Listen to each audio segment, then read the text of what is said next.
Sevi was nice enough to come here for 3 days because I moved the whole trip because he couldn't come on the first one, and then he was like, "Buck, these dates are bad too." But he went to Italy with his fiance and made it work. But Sevi's ultra successful. I look up to him for a lot. And payment processing information, anytime I have a question, I talk to Sevi. But I'll kind of let you walk the people through. So you were in payment processing and built up high residual income. Obviously, that's a very high paying skill. Started your own ISO. Walk people through that. Like, what does that look like?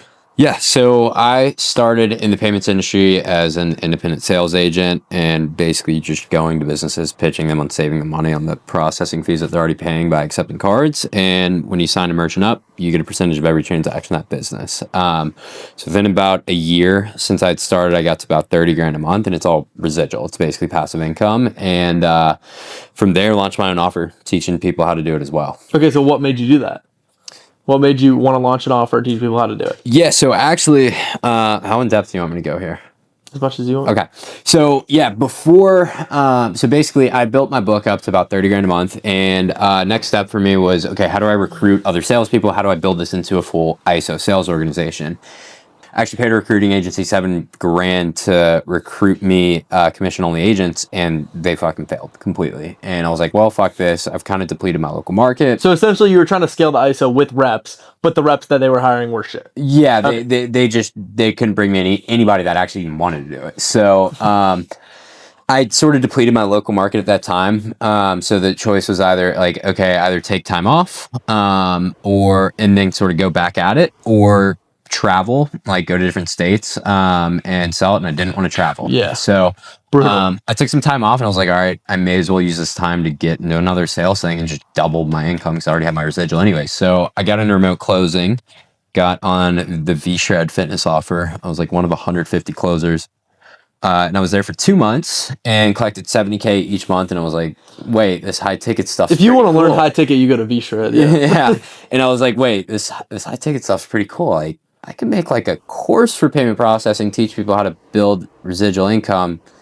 And then they could actually, they would have to work with an ISO anyways. They could just work with me as the ISO. Because for the people who don't understand, like, it's very difficult to just start a straight payment processor.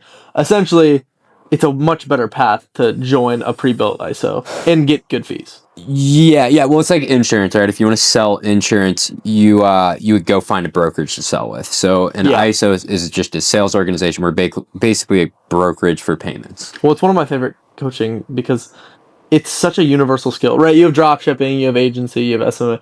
Like, that stuff, it's very difficult to get to work. But the thing is, you just have to get it to work once, and these people are happy because they get paid every month. As far as you starting the coaching business, was it primarily because you saw how much money there was in V-Shred, or was it primarily because you wanted sales reps, if you had to choose one? Like, good sales reps. Dude, it was a mixture of both. Like, I put out a lot of money trying to recruit agents, and I was like, well, wait, this can actually work better for everyone. Like, it's a whole multitude of reasons. I can't pick one, and it works better because they're more committed to making it work, and they're actually willing to because they're investing in it. Yeah, and they put actual value into what you're teaching them because it is valuable, but they treat it as such when they pay for it. And we can also give them a better deal on the processing side and pay them more commission than we would otherwise because they paid to be there, right? So it's a whole multitude of reasons as to like why I wanted to do it. And I mean, it's exceeded my expectations. When was it when you started it? So I started as an agent or when you started the program. Yeah, I got my first sale mid-September of 2024. Damn, almost a year ago. Yeah, little over a year. How much did you guys do in the first 1 month and then 3? So I had one video get 100,000 views off rip. In my calendar, I was the sole closer on the offer. Yeah. And so my calendar was packed for 2-3 weeks. I think I did 50K my first 4 weeks, but that was with the video going viral. Yeah. So, yeah. Well, TikTok leads are solid too, especially if you're a new face. Mm-hmm. Because it's a new concept, especially payment processing, because everyone knows about info, not a lot of people know about it. That's not a very common info product. It's just not. No, it's not at all. And it's huge. I mean, it's just good upside because it's residual. So having the video go viral, did everything continue after that, at 50K a month or no? No. hit 50, and then that viral video kind of died down, and then it was really time to like actually figure out our ads, because like we'd been running ads before that, they just weren't really working. It was terrible leads, and then so I remember. sort of died down, and then really started getting my ads figured out, and it's sort of slowly crept up back. And I think we talked the first time we talked, you were doing $60K a month. Yeah. So you're already doing $60K a month at that point. Yeah. Okay, so what made you want to book a call? Because that's a lot of money.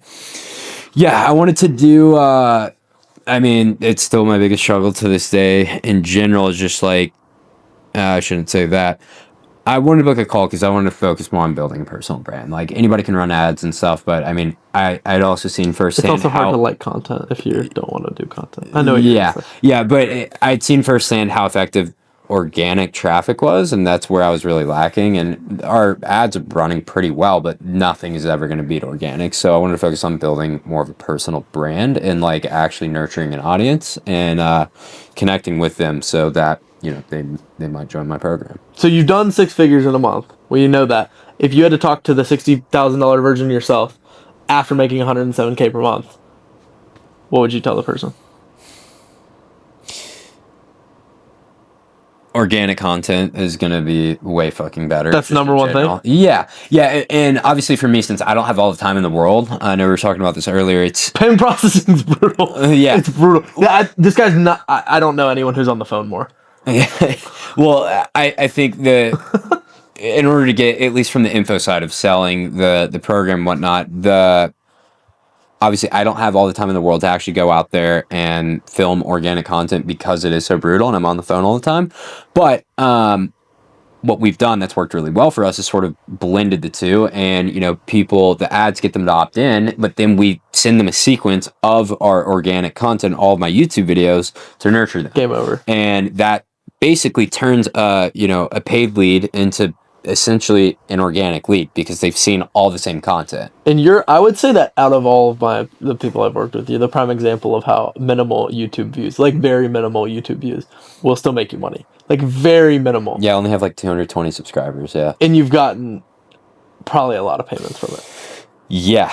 Well, it's my views are going up though because we're sending it to people in our funnel, and exactly. We started posting shorts too, and those are really driving a lot of traffic to it. But yeah, I mean it's nothing. It's like embarrassing numbers, really. Like from an objective standpoint, yeah. Not from Cash Collected though. No.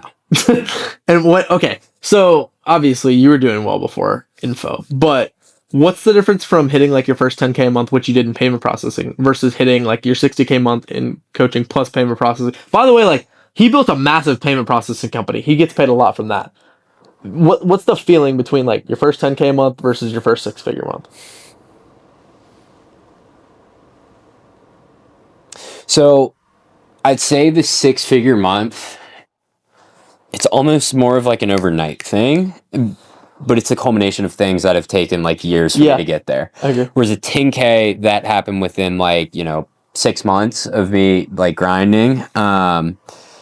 And frankly, it was harder probably to get to 10K than it was to 100K. To get to 100K from 10K was easier than getting from 0 to 10. I feel like a lot of people would be in your position. They'd make 6 figures a month and their life would change. I don't think yours did much. I think because you just like to work. Like Yeah. No, I mean, I love working, yeah. And that's probably like one of my biggest weaknesses is that like I don't act like a CEO because I'm so fucking involved in everything. And that's why it's been tough here. Because we're on a time change. Like we're 8 hours ahead and I'm like tweaking all We're in Croatia, by the way. People don't know that. Yeah. Well, yeah. I mean, I don't know. I think that the only really real way to scale your business for a long time is to just like it.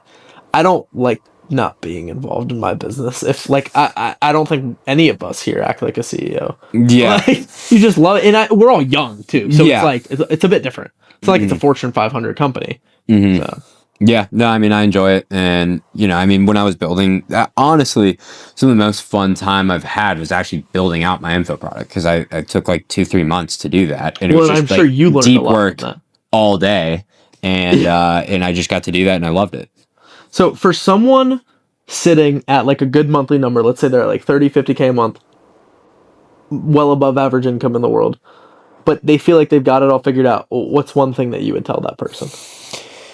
I've been reminded time and time again that paying for coaching, like it's an up and down for me. Like I've gone through phases where I'm like, I don't need a coach, I know everything, and then like shit goes wrong, and it takes me a while to figure it out. I'm like, damn, I definitely could have figured that out if I just fucking swallowed my pride and like went out and paid for coaching, right? And I wouldn't be making as much money had I not done that. In order for me to learn how to remote closing, I paid $7,000 for a course, and that's after I'd built up a book of 30K a month from sales, right? Yeah. And I still did that, right? So it's fully accelerated pretty much everything for me. So if there's someone who's like, I don't need help, I need to do it myself, your number one advice wouldn't be like, watch more YouTube, do more funnel hacking. It would be to invest in coaching, or would it be to kind of invest in who you resonate with the most, or who you want to be? It'd be invest in coaching. And really? Wow. Yeah, at least if you're any bit like me. You're not a paid actor. Yeah. Not a paid actor. Well, you're going to take it a lot more seriously if you actually pay for it. Yeah, no, it's true. Well, and that's my thing, is like I budget every month like $10,000 to $20,000 to invest in people who are smarter than me in specific industries, and every single time I spend the money, I'm like, gotta level up now. Like I don't like spending that money. And then even if they gave me no value, I still, again, we all have low and high months, but I still end up getting an ROI just because I'm like, fuck, gotta make more money. Yeah, like I spent more money. It's every single time. So I think that like, I don't know. I'm very glad we met, because Sevy's like one of my closest friends now. And now we're like, he's meeting my brother. It's like, I don't know. I feel like you're one of my brothers. And so I'm going to be honest. I don't really like, I'm happy that, we work together and scale together, but I don't really give a fuck about that. Like I'm grateful for the friendship. And I think that's what business is about though. Mm-hmm. Yeah. I mean, all business is just communication and relationships. Like you're just like I was saying a minute ago, or you were saying, like, I'm on the phone all day, and that's what business is for me, at least. Like, it's just fucking talking to people and communicating, putting things in motion. So if someone's watching this and they want to figure out how to do payment processing, because a lot of people who are going to be watching this probably run a coaching company, run an agency, run some sort of consulting company, sell a high ticket course. So they've probably taken advice from you. So I want to end with two things. Number one is, if they're struggling with payment processing, their fees are too high, or they can't get enough financing, what's one thing that you think would like take someone from, let's say, even 100K a month to 500K a month, specifically in the processing niche? Because I know that is like ridiculously important at that level. They're in the processing niche and they want to get to the next level. No. They're a coach, but they're trying to go from 100K per month and to 500K per month. Their own payment What's processing. one thing that they need to change in payment processing? No. They don't need their own. Like, do they need to go to a different company? Do they keep using Stripe, keep using WAP, keep using Databases? What makes their life easier? Yeah, do they negotiate with their processor to get lower fees? Yeah, I mean, the big thing about processing, especially if you're a coach or consultant, is like you're the highest risk of highest risk goes. So like if you stay on Stripe, you're gonna get a hold on your money. You're gonna get a reserve. And actually, it's not even just Stripe. That's most processors. So yeah, I mean, DM me and I will get you set up with something that you will not have a reserve on. Where can people find you? On Instagram, Sevy_Ortel_. But yeah, you want that, and you obviously want buy now, pay later. And I also have access to everyone's approved financing programs as well. So literally everyone is approved. I mean, he's gotten me so many connections in the processing niche, and like that has single-handedly helped me scale, right? So again, I would argue that that's what business is primarily about, because there are coaches that I've paid that I've never talked to after the first 2 weeks. And then there are people who I pay and I learned so much from my clients. Like, obviously the reason that he came to me is because I know how to scale info, but I know he's a god at payment processing. That's a huge thing for me. Every single piece of advice, I think the first thing you ever told me was like, bro, why are you on WAP? Like, you use Fanbasis. The fuck? No. Now I'm like a partner with Fanbasis, and he's an investor in Fanbasis. But again, like, something that I will say to anyone watching, your clients know a lot more than you about specific things. And again, give them value. They're paying you because you know something that they want to learn. But again, like, make the relationship mutually beneficial. People are fucking smart. Don't have your ego high because someone paid you. I promise you, like, the value that you can get from just... Again, it's like when you're teaching someone something, that's great. But again, that person has so much more elevated knowledge than you in specific things. Like, you're my client, you're my friend, but I've learned a lot from you as well. So it's just like, I don't know, it's very cool, and I'm thankful for it. Yeah, dude. And I think we started working 12 months ago, and I still text you for like YouTube titles and shit. Yeah, and I'm still gonna respond. Yeah. And that's another thing. Like, if you're a good client, bro, I don't even fucking like know the time. I don't even know the time. Sevi I think could, it was like December. Yeah. yeah, but I don't even know the fucking. No, my point is like, I don't like.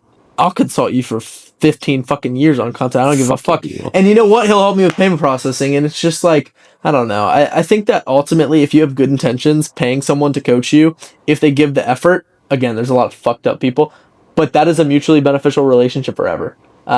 If you pick the right person. So I'm very thankful for that. And like, I have clients who, again, don't reach out. I don't talk to after the 6 months or whatever, and it's just like, I don't know. I don't enjoy it. So. Fair enough. But yeah, bro. Well, you can find him Sevi_Ortel_. And one piece of advice to someone scaling: if you could only say one thing. If it's endurable, then endure it. Stop complaining. Bars. Thanks, bro.